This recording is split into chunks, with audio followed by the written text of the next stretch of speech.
គេហៅបងថាមកហើយងងតែចិត្តស្មោះត្រង់នឹងអូនពិត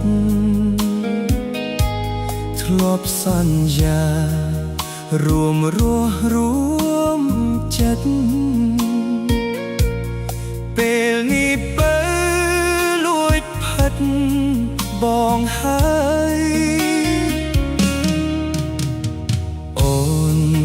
រត់តាមអ្នកមានគ្មានប្រាប់បងសូម្បីមួយម៉ាត់បានសល់ស្នាមរបួសក្នុងចិត្តស្ងួនដាច់ចិត្តដើរចេញពីបង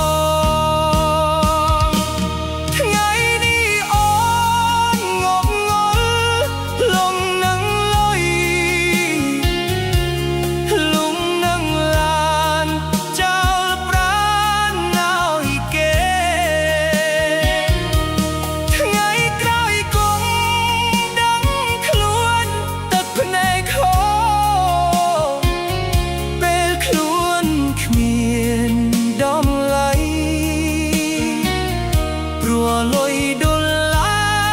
រអូនហ៊ានបោះបង់សេចក្តីសន្យា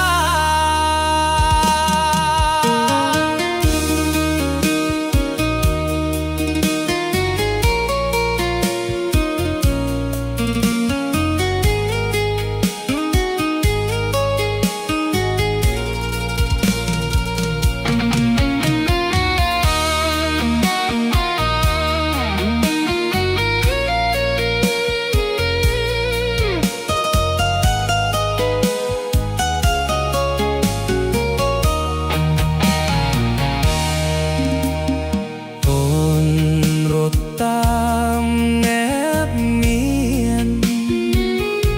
គ្មានប្រាប់បងសូម្បីមួយម៉ាត់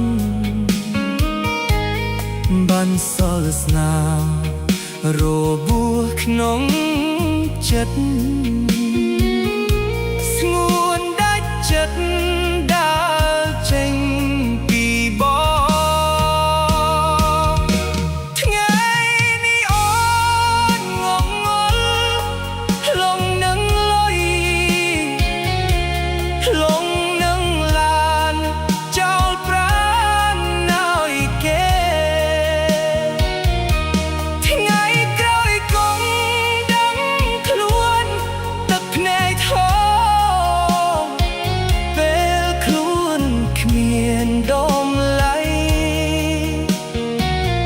ព្រោះលុយដុល្លារអូនហ៊ានបោះបង់សេចក្តីសន្យា